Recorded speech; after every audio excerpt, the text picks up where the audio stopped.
course that explains the intuition and assumptions of the Black Scholes formula. Check out the entire Black Scholes course at momentsinTrading.com or at youtube.com/momentsinTrading.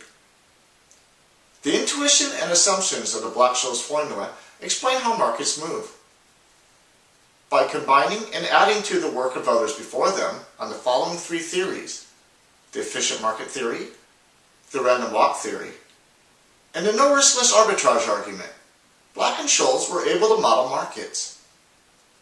These three theories, along with some other basic assumptions that we'll cover later in the course, allow them to calculate out the statistical probability of price movement.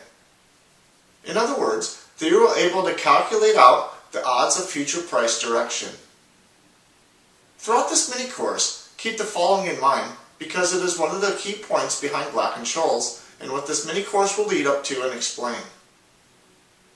One of the basic assumptions of the no riskless arbitrage argument is that if you could remove the risk out of all markets, then all markets should have the same level of returns. If you think about it, that makes sense. If there was no risk of losing money, then all markets would have to increase at the same rate, or one could engage in riskless arbitrage. In other words, one would be able to simply buy an asset in one market, while at the same time shorting an asset in another market, and profit with the difference in returns, all without any risk of losing money.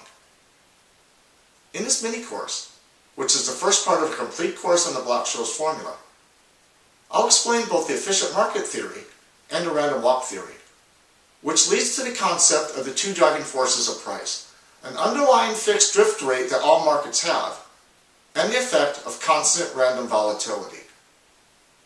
I'll also explain the assumption of no riskless arbitrage, which shows that the underlying fixed drift rate must be the risk-free rate, including showing the example Black and Scholes used to prove this theory, an example that theoretically removes all risk, known as a dynamic hedge, which ultimately led to the awarding of the Nobel Peace Prize in economics.